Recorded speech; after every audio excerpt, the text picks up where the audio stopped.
कार्यक्रम के पुण्यार्जक हैं जयंती परिवार अलवर राजस्थान।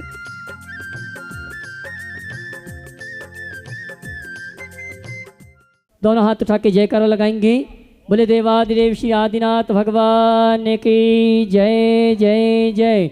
देवादिदेव श्री महावीर भगवान की जय जय जय। संत शिरोमणि गुरुवराचार्य श्री विद्यासागर जी महाराज की जय जय जय। नवाचार्य श्री समय सागर जी महाराज की जय जय जय। गुणायतन प्रणेता शंका समाधान भावना एक प्रवर्तक जन जन के संत प्रखर वक्ता बोले परम पूज्य मुनि श्री प्रमाण सागर जी महाराज की जय जय जय। मुनिवर श्री निर्वेक सागर जी महाराज की जय जय जय। मुनिवर श्री संधान सागर जी महाराज की। देवी अहिल्या की नगरी मालवा की शान इंदौर के आचार्य श्री विद्यासागर सभागार से प्रातःकालीन मंगल प्रवचन मंगल उद्बोधन का लाभ हमें आपको प्राप्त हो, उसके पूर्व Paras channel, Janvani channel, Adinath channel और प्रमाणिक ऐप के माध्यम से जो इस कार्यक्रम को घर में बैठ के देख और सुन रहे हैं उन सभी का और यहाँ पर उपस्थित समस्त श्रावक श्राविकाओं का धर्म प्रभावना समिति सकल जैन समाज इंदौर हार्दिक अभिनंदन स्वागत करता है। चलते हैं प्रतिदिन की भांति परम पूज मुनिवर के इसी चरण वंदन करते हुए आशीर्वाद प्राप्त करेंगे और निवेदन करेंगे मंगल प्रवचन मंगल उद्बोधन के लिए दोनों हाथ जोड़ लेंगे और मेरे साथ दोहराएंगे। बोलेंगे हे मुनिवर नमोस्तु नमोस्तु नमोस्तु। और आइए आप सभी की ओर से निवेदन है परम पूज मुनिवर प्रमाण सागर जी महाराज से भक्तांबर के काव्यों पर विशेष उद्बोधन आपके मुखाग्नि से हमें आपको प्राप्त हो। दोनों हाथ उठा के जयकार लगाएंगे। बोले परम पूज मुनि श्री प्रमाण सागर जी महाराज की। ओम। सभी लोग अपने दोनों हाथ जोड़ लें और मेरे साथ महामंत्र के स्मरण के लिए अपना मानस त्याग।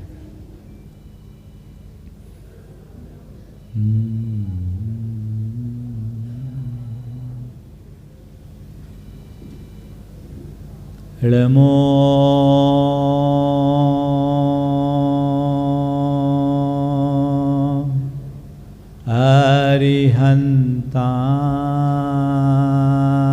अरिहन्ताणं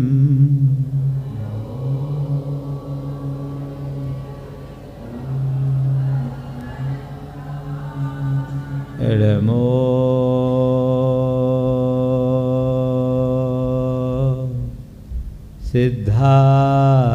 सिद्धाणं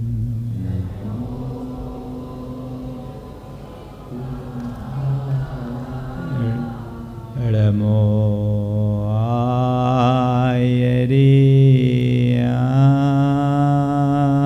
आयरियाणं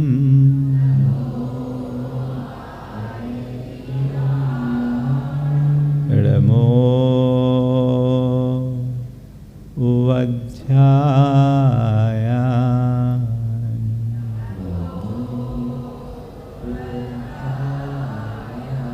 ळमो लोये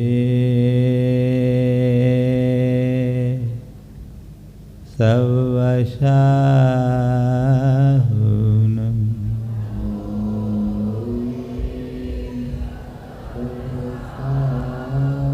एसो पंच हळमोयारो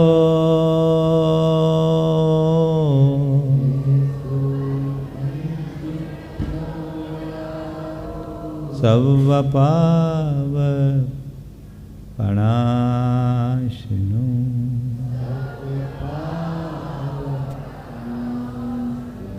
मंगलाळं च सवेसिं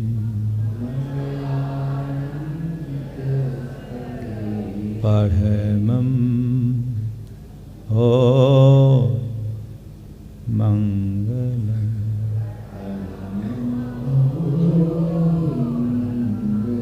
जय बोलो देवादिदेव 1008 श्री भगवान महावीर स्वामी की जय जय जय। अहिंसा परमो धर्म की जय जय जय। परम पूज आचार्य गुरुवर श्री विद्यासागर जी महाराज की जय जय जय। बोले परम पूज मुनि श्री प्रमाण सागर जी महाराज की नमोस्तु। प्रभु आराधना में मग्न आचार्य मानतुंग उत्तरोत्तर भगवान से अपनी निकटता को बढ़ा रहे हैं। और अब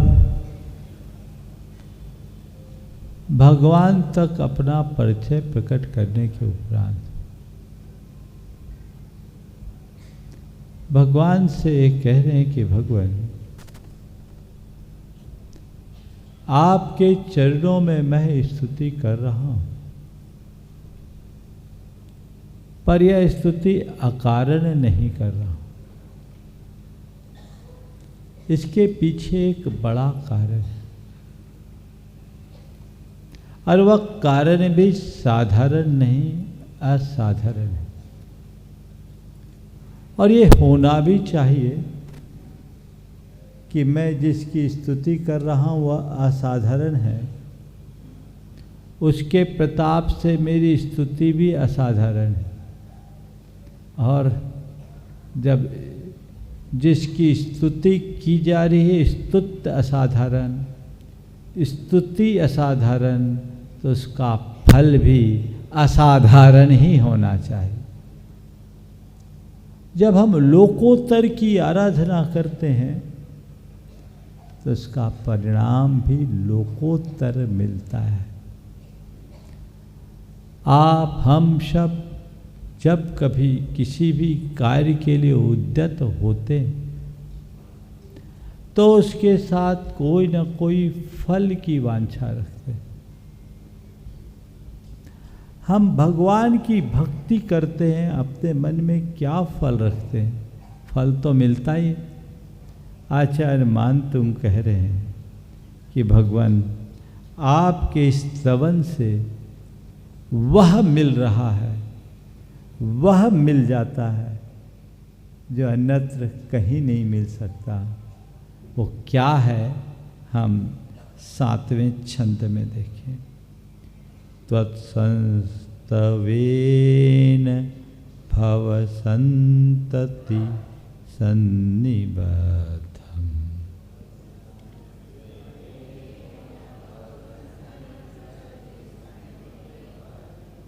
त्वत्संस्तवेन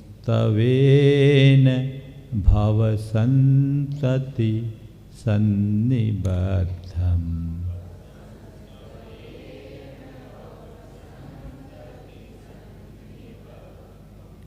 पापं क्षणाक्षय मुपैति शरीर भाजा।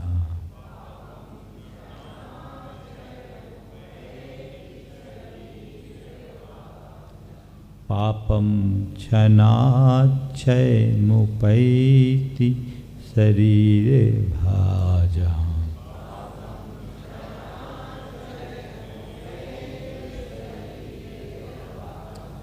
आक्रांत लोक मलिनील मशेष माशु।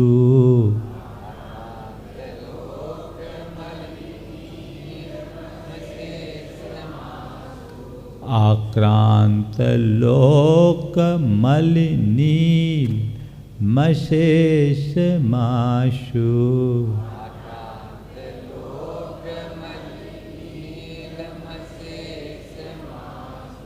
सूर्यांशु भिन्न मेव सारवर मंधकारम।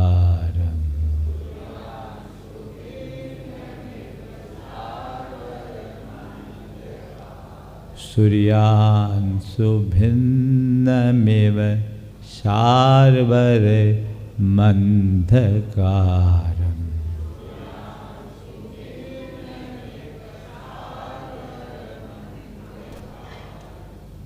हे भगवान,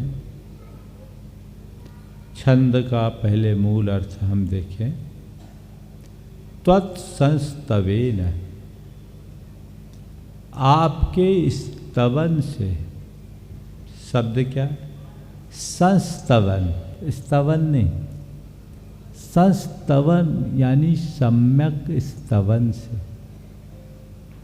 भाव संतति सत निबद्धम, भव संतति, भवांतरों से, भव परंपरा से सन्निबद्धम यानी बंधा हुआ।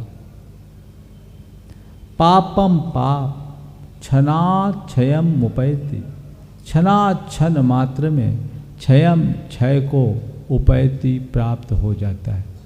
हे भगवान, आपके संस्तवन से जन्म जन्मांतरों से बंधा हुआ पाप क्षण में नष्ट हो जाता है। कैसे? जैसे आक्रांत लोकम, सारे लोक को घेर लेने वाला, सारवर यानी रात्रि का अंधकार अंधेरा कैसा? अली नीलम, अली यानी भौरा, भौरों के समान, नील यानी काला, गाढ़ अंधकार। कैसा अंधकार? जिसने पूरे लोक को लील लिया है, लोक को आक्रांत कर लिया, ऐसा प्रगाढ़ अंधकार। सूर्यांशु भिन्नम एव आसु भिन्नम, शीघ्र ही, आसु यानी शीघ्र। सूर्यांशु सूर्य के किरण की तरह पल भर में भिन्न नष्ट हो जाता है। जैसे रात्रि का सघन अंधकार सूर्य की एक नन्ही किसी किरण मात्र से शीघ्र नष्ट हो जाता है, वैसे ही हे भगवान, आपके संस्तवन के प्रताप से जन्म जन्मांतरों का बंधा हुआ पाप क्षण मात्र में विनष्ट हो जाता है। ये तो इसका मूल अर्थ हुआ। लेकिन इस छंद में बहुत सा गहरा संदेश भी है। इसमें एक रूपक दिखाई पड़ता है। हम जानते हैं कि सूर्य की किरण के फूटते ही अंधेरा नष्ट हो जाता है ना? ऐसे ही यहां भगवान है सूर्य। क्या है? सूर्य। अंधेरा तो दीपक से भी नष्ट होता है, लेकिन यहां किसको प्रतीक बनाया? सूर्य को। क्यों? दीपक का प्रकाश सीमित क्षेत्र तक होता है और सीमित काल के लिए होता है, और दीपक कभी भी बुझ सकता है। लेकिन सूर्य का प्रकाश लोकव्यापी होता है और उसे बुझाया नहीं जा सकता, वो असीम है। तो भगवान सूर्य है और उनकी किरण है भक्ति। क्या है? भक्ति। भगवान रूपी सूर्य की जो किरण है वह है भक्ति। इस भक्ति के किरण के पड़ते ही मोह मिथ्यात्व रूपी पापांधकार शीघ्र विनष्ट हो जाता है। हम सब मोह की अंधेरी रात्रि में जी रहे हैं और अपने इस मोहांधकार को नष्ट करना है, तो हमारे मोहांधकार को नष्ट करने का सबसे सबल और सरल माध्यम यदि कोई है तो प्रभु भक्ति की किरण है। वो प्रकाश अंदर उद्घाटित होना चाहिए। आचार्य मानतुंग हमें अपने हृदय में उद्घाटित होने वाले उसी भक्ति की किरण का महात्मा बता रहे हैं, जिसके हृदय में भगवान की सच्ची भक्ति प्रकट हो गई, जिसके हृदय में भक्ति की किरण ज्योतित हो गई, उसके अंतरंग में मोहांधकार शेष रह ही नहीं सकता। क्योंकि दीप जलने के बाद अंधेरा हो ही नहीं सकता। यदि अंधकार है तभी भक्ति प्रकट हुई ही नहीं है। अपने अंदर उतर करके देखें, अपने आप को टटोल करके देखें कि आखिर हम हैं कहाँ। कहीं हम मोहांधकार में तो नहीं जी रहे और फिर भी अपने आप को भक्त कह रहे हैं। तो कहते नहीं, जब लग नाता जगत का तब लो भक्ति न हो।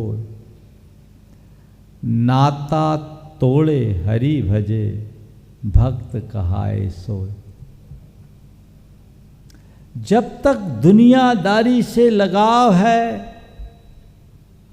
यानी मोह भाव है, और जब तक मोह भाव है भक्ति का अभाव है।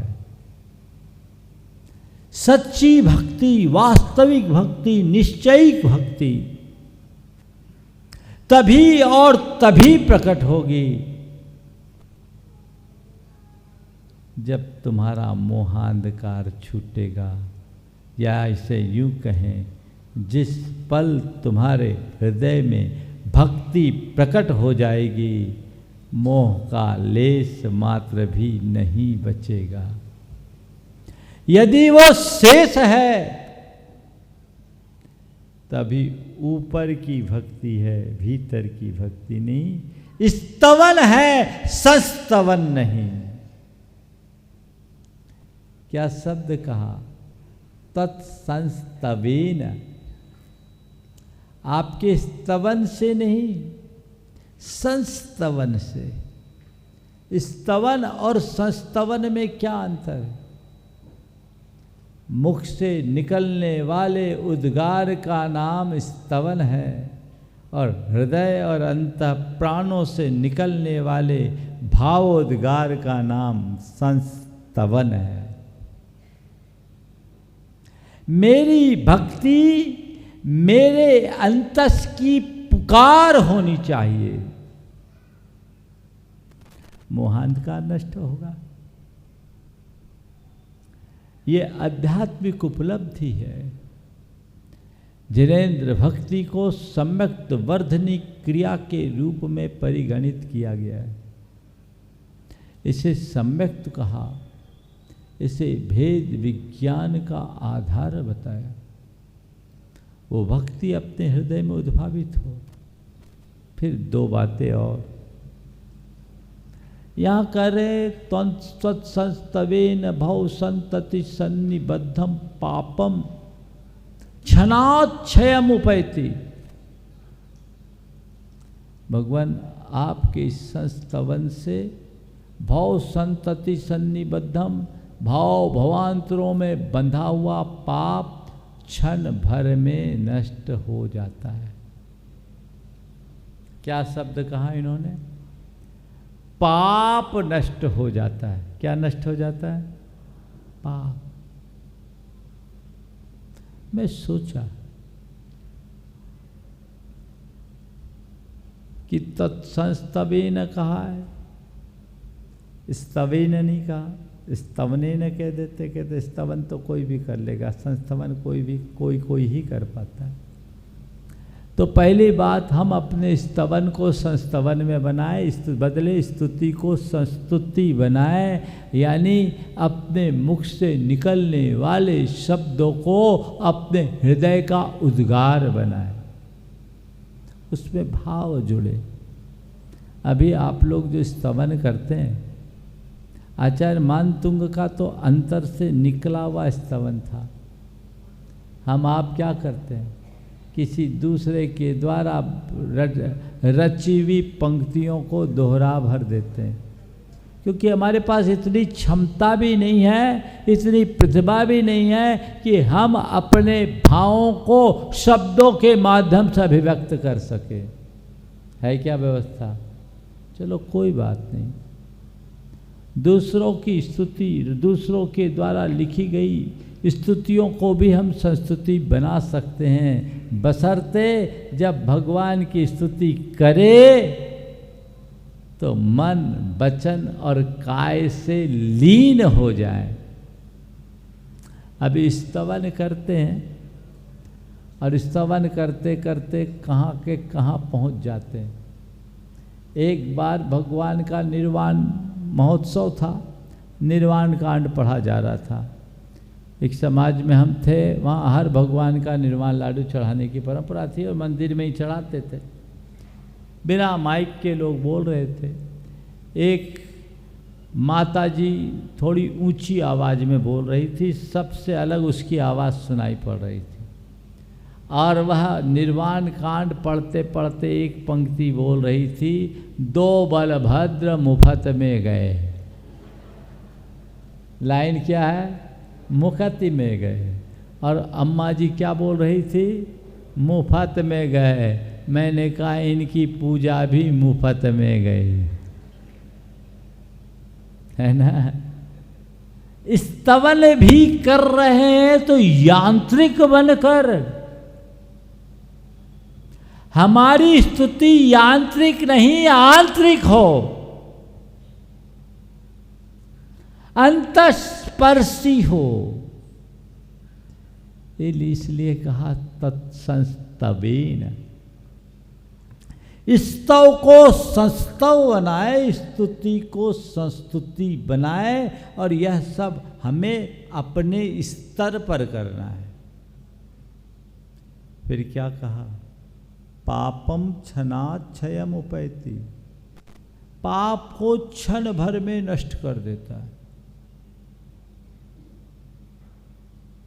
मैं सोच में पड़ गया, आचार्य मानतुंग ने पाप को क्षय करने की बात क्यों की? लिख देते दुखम क्षणाक्षय मुपैति शरीर भाजा। भगवान आपकी स्तुति करने से स्तोता के जन्म जन्मांतरों के बंधा हुआ से जुड़ा हुआ दुख क्षण में नष्ट हो जाता है। दुख क्यों नहीं कहा? कभी आपने सोचा? इसलिए नहीं कहा कि भगवान दुख को नष्ट करने की बात करते ही नहीं। दुख के मूल को नष्ट करने की बात करते हैं।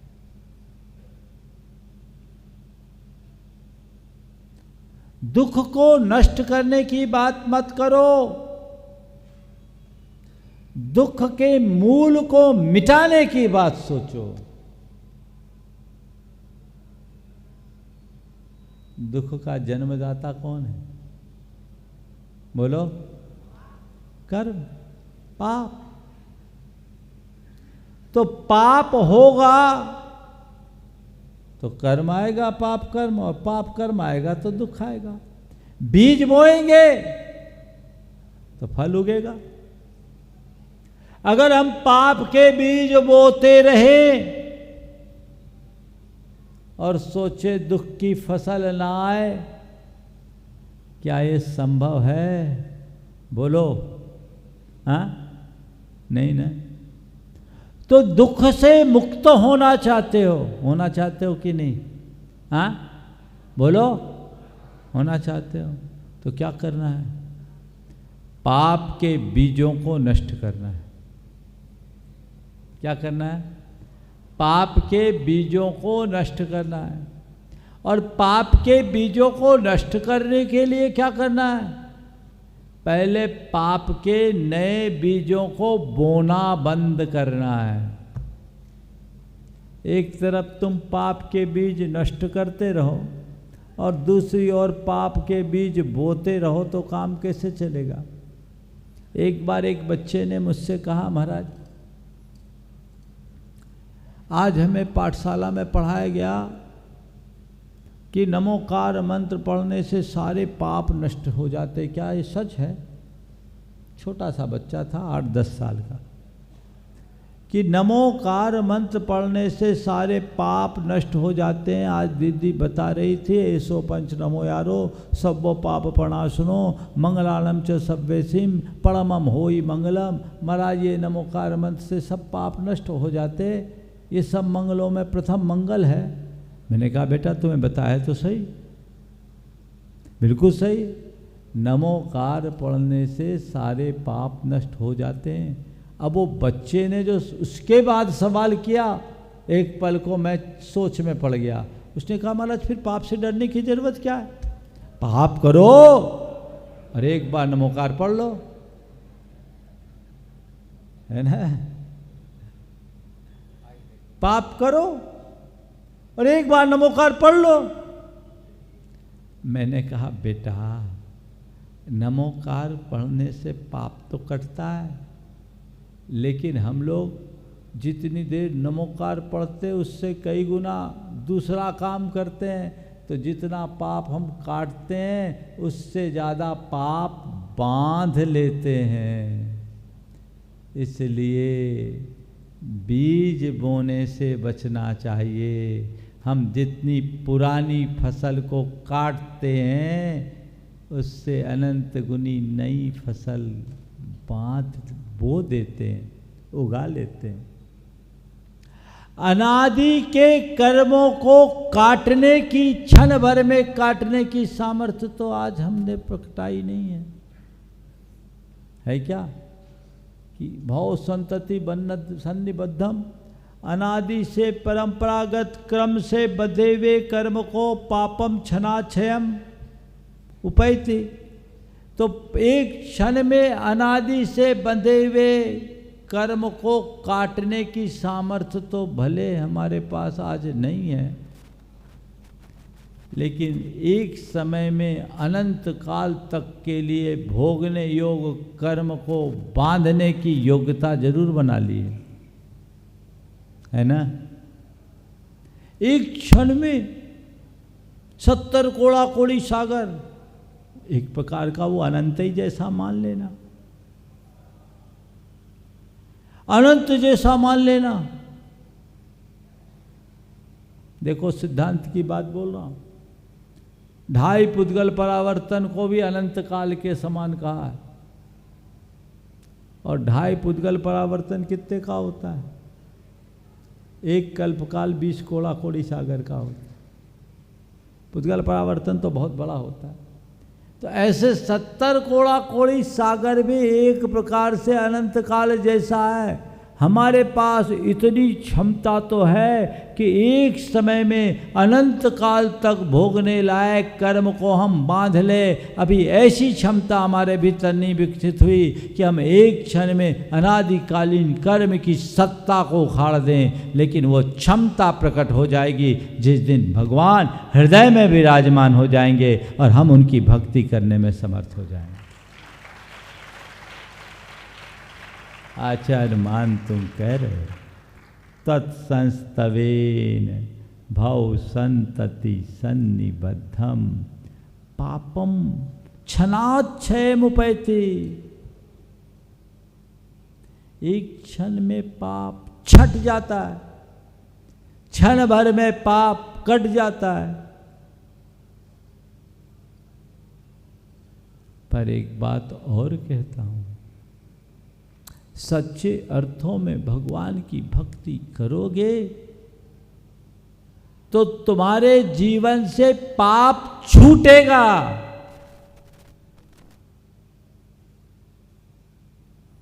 क्योंकि जो सच्चा भगवान का भगत होगा वो पापी हो ही नहीं सकता। जन्म जन्मांतरों के संस्कार पाप के बने हों और तुम्हारे हृदय में भगवान के प्रति सच्ची भक्ति या श्रद्धा प्रकट हो गई तो एक पल में सारे संस्कार बदल जाते हैं और व्यक्ति पापी से धर्मी बन जाता है। पाप कटे इसलिए तो तुमने खूब भक्ति की है। अब पाप छूटे, इस भाव से भगवान की भक्ति करो, जीवन का उद्धार होगा। भक्ति कर रहे हो फिर भी पापों में रत हो, यानी तुम दुखों का बीज बो रहे हो, फल तो भोगना ही पड़ेगा। लोक में तो फिर भी ऐसा सिस्टम है कि बीज बोने के बाद भी उसको विनष्ट कर दिया जाए, उगे नहीं, लेकिन पाप का बीज बोने के बाद तो उसका फल भोगना ही पड़ता है। ना भुक्तम क्षीयते पापम, बिना भोगे पाप कभी विनष्ट नहीं होता। इसलिए पाप से बचना चाहते हो तो पाप से छूटो, पाप को छोड़ो, पापों का परित्याग करो। आज दुनिया में इस भाव से धर्म करने वाले लोगों की भरमार है कि भगवान इससे मेरा पाप कट जाएगा, पर ऐसे लोग बहुत विरल हैं जो सोचते हैं भगवान मेरा पाप छूट जाए, पाप कट जाए ये सोच तो रोज रखते हो, पाप छूट जाए ये सोच रखो। और जिस दिन तुम्हारी सोच पाप को छोड़ने की हो जाएगी, उसी दिन रूपांतरण शुरू हो जाएगा।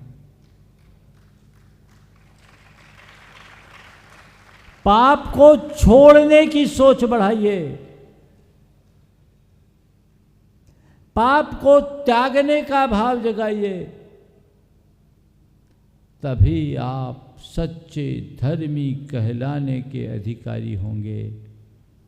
अन्यथा सब केवल और केवल बातें होगी।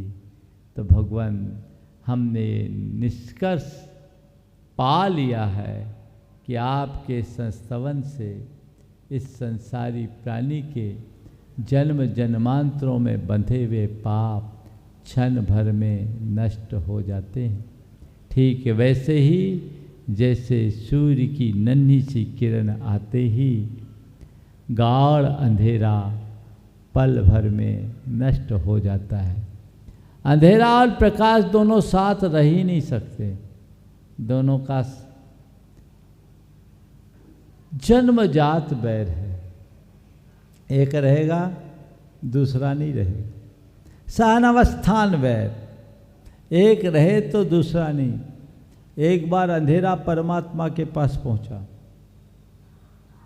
और परमात्मा से सूरज की शिकायत करते हुए कहा कि भगवान देखो ना, तुम्हारा सूरज मेरे पीछे पड़ा, सुबह से मेरे पीछे लग जाता है, रात जैसे तैसे मैं अपनी थकान नहीं उतार पाती कि फिर सुबह से आ धमकता है। आखिर पूछो तो सही, क्या बिगाड़ा है मैंने तुम्हारे सूरज का? हे प्रभु, तुम्हारा ये सूरज मुझे बहुत परेशान करता है, सुबह से मेरे पीछे लग जाता है, रात जैसे तैसे मैं अपनी थकान नहीं उतार पाती कि फिर सुबह से आ धमकता है। आखिर पूछो तो सही, क्या बिगाड़ा है मैंने तुम्हारे सूरज का? परमात्मा ने कहा ठहरो, अभी सूरज को बुलाता हूँ। उस सूरज को बुलाया और पूछा, क्यों भाई सूरज, तुम इस अंधेरे को क्यों परेशान करते हो? सूरज, तुम इस अंधेरे को क्यों परेशान करते हो? सूरज ने बड़े भोलेपन से कहा, प्रभु ये अंधेरा कैसा अंधेरा? कौन अंधेरा?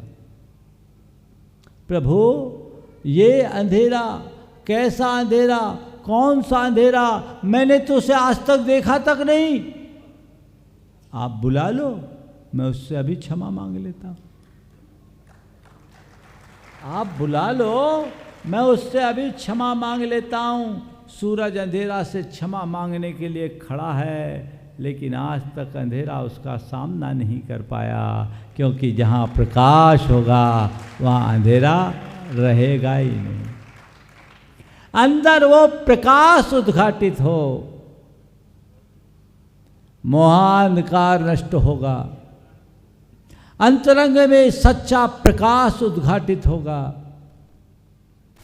अंधेरा हमेशा हमेशा को तिरोहित हो जाएगा और मोहांधकार का नष्ट होना ही जीवन की सबसे बड़ी उपलब्धि। अब आचार्य मानतुंग आगे अपनी स्तुति की शुरुआत करने जा रहे हैं। भगवान, अभी तो मैंने प्रतिज्ञा की, अपना परिचय दिया, आपका परिचय पाया, अपने और आपके बीच संबंध जोड़ा और इसका फल भी जाना। अब मैं स्तुति प्रारंभ करता हूँ। कैसे करते हैं? मत्वेति नाथ तव संस्तवनम मयेद,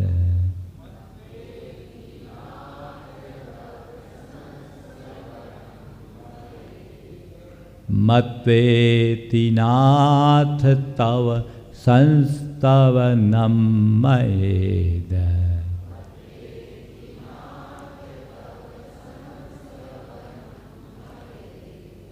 पापम क्षणाक्षयमुपैति,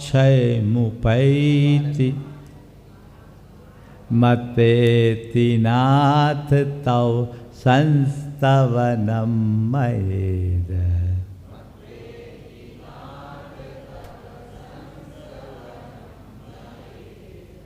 मारभते तनुधियापि तव प्रभावा,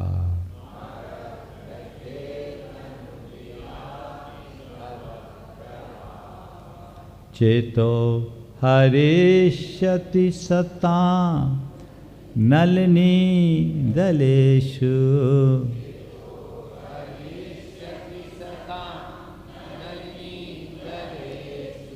चेतो हरेष्यति सतां नलिनी दलेषु,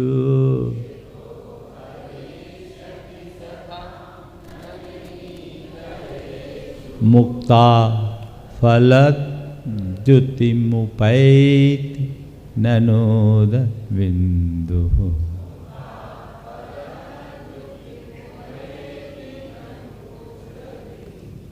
मुक्ता फलद्युतिमुपैति ननोद बिन्दुः।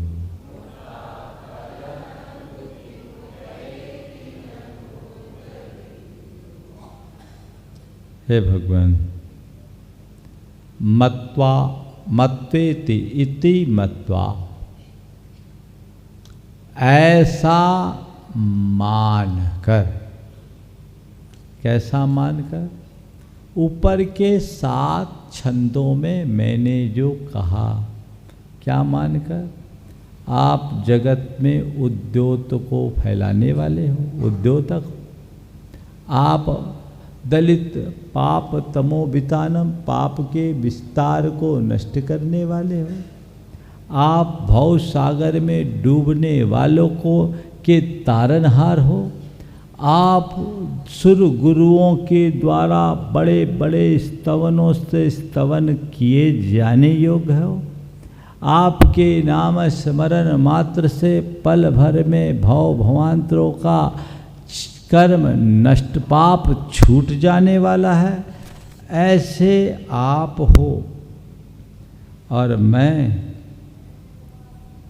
बुद्धिहीन हूँ, शक्तिहीन हूँ, लज्जाहीन हूँ, बालक की तरह अपने जल में प्रतिबिंबित हृदय, चंद्रमा की तरह अपने हृदय में प्रतिबिंबित आपको पकड़ने वाला हूँ।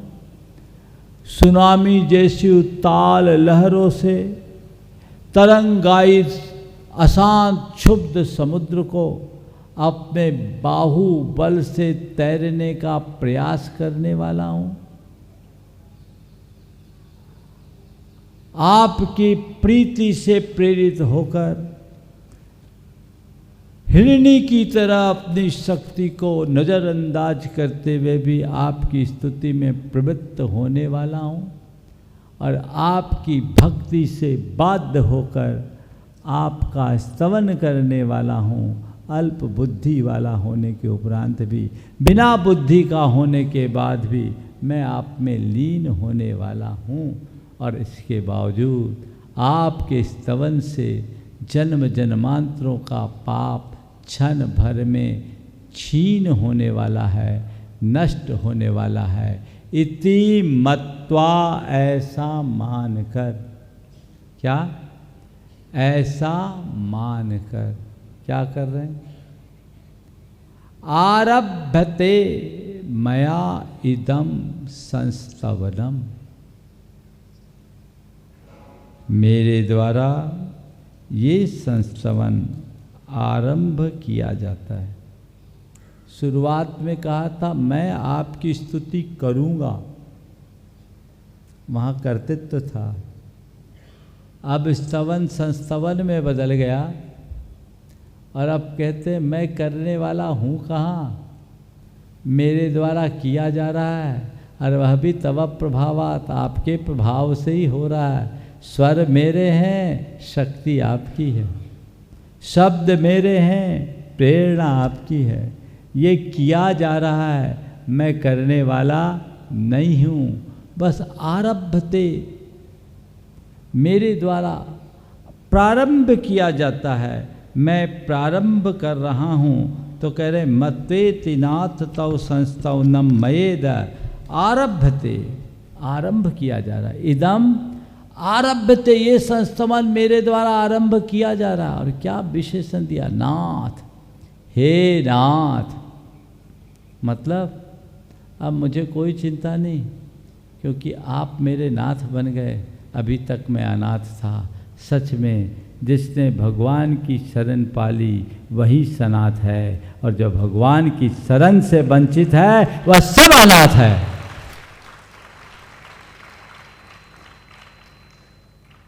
भगवान की शरण से जो वंचित है वह अनाथ।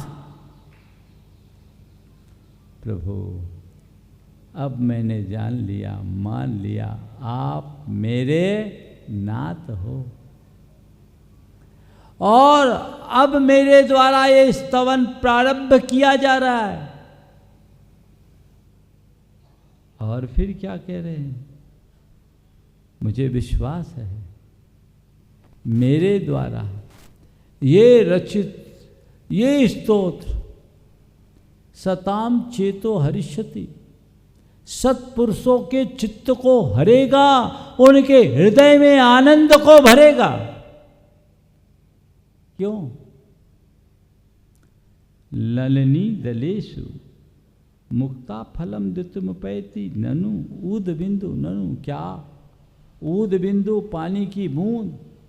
नलनी दलेषु कमल के पत्तों पर पड़ने से मुक्ता फल द्युतिम उपैति, मुक्ता फल यानी मोती जैसी कांति को प्राप्त नहीं करते, करती है।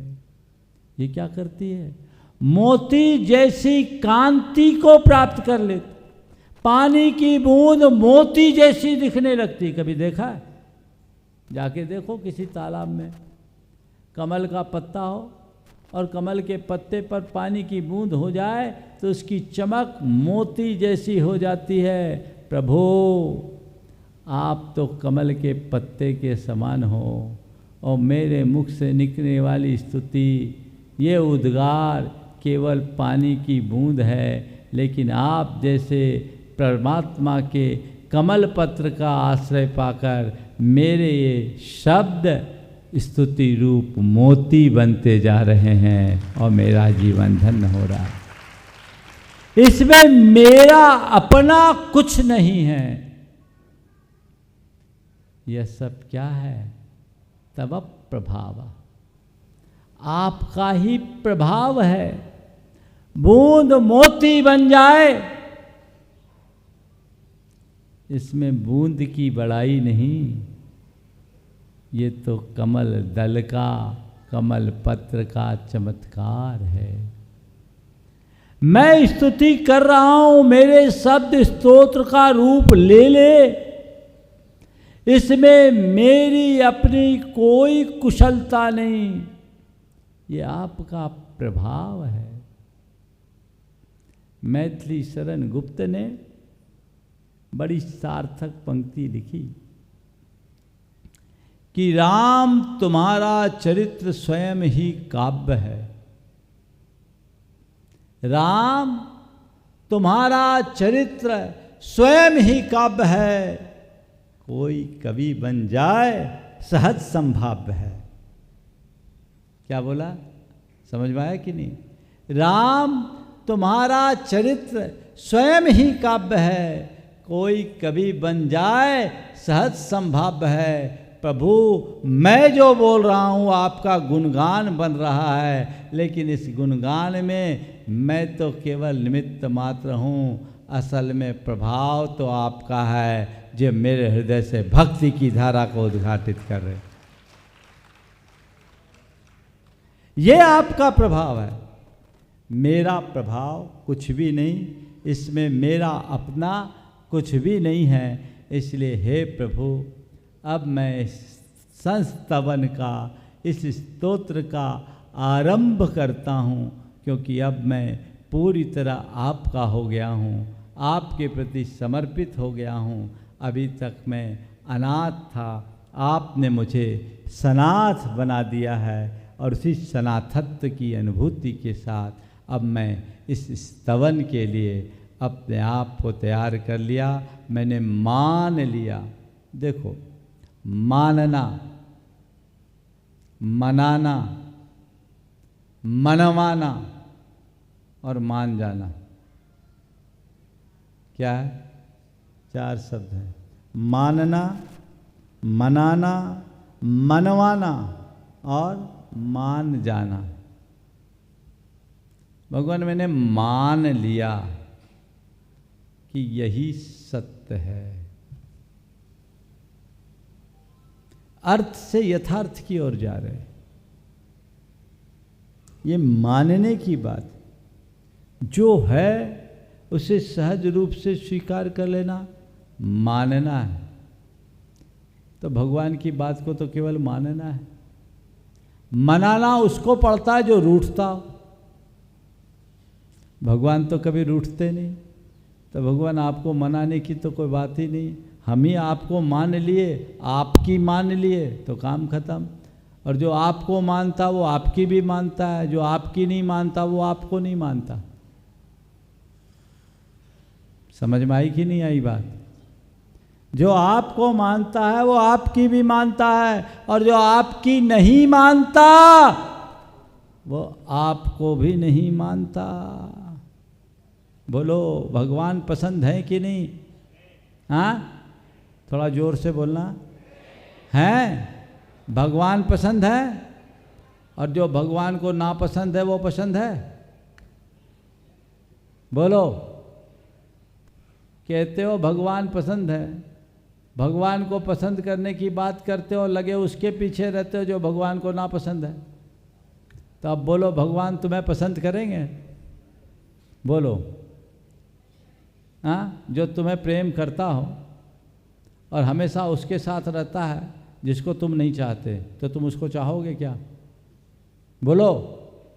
तो हमें भगवान से प्रेम है और लगे उसके पीछे जो भगवान का बैरी है, तो भगवान कहते हैं मेरा है ही नहीं, उसका है, जा वहीं रहा है,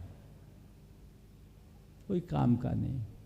तो भगवान को मानने वाले, भगवान की मानो तभी तुम भगवान को मानने वाले कहलाओगे। जो आपको माने, आपकी ना माने, वो आपका है ही नहीं, ये मान जाओ। तो मानना, मनाना रूठे को होता है, तो भगवान तो कभी रूठते नहीं। पर तुम्हारे जिंदगी में कोई रूठ जाए तो उसे मनाने में चूका मत करो, क्योंकि मानने और मनाने में ही जिंदगी का मज़ा है। विनम्र आदमी किसी को मनाने में विलंब नहीं करता, और अहंकारी कभी किसी की मानने को राजी नहीं होता। अगर अपने भीतर विनम्रता को उद्घाटित करना चाहते हो तो मानना सीखो, और कोई रूठ जाए तो मनाने में कोई कमी मत रखो। अरे मैं क्यों बोलूँ, गलती उसकी है। अरे गलती चाहे किसी की हो, पर ये रूठना मनाना गलत है। वो रूठ गया, मैं मना लेता हूँ, क्या फ़र्क पड़ता है, हमें साथ रहना। मनवाना तीसरे लेवल की बात है। कुछ लोग हैं जो मानते नहीं, अपनी बात मनवाना चाहते हैं। जो मैंने कह दिया बस वही करना। ये मनवाने की प्रवृत्ति भी ठीक नहीं, ये अहंकार की परिणति है, इससे बचिए। मनवाने की प्रवृत्ति से बचो। और सबसे अच्छा क्या है, कुछ हो जाए, सामने वाला न माने, तुम मान जाओ, जीवन का आनंद है। तो आचार्य मान तू कह रहे मत्वेति, मैं मान कर, क्यों ये सब जान लिया। जानने के बाद मानने में देर नहीं लगती। जो जान जाते हैं और पल में मान जाते हैं, लेकिन कुछ लोग ऐसे हैं न जानते हैं न मानते हैं, केवल तानते हैं। ये तानने की आदत छोड़िए, मानने की बात कीजिए।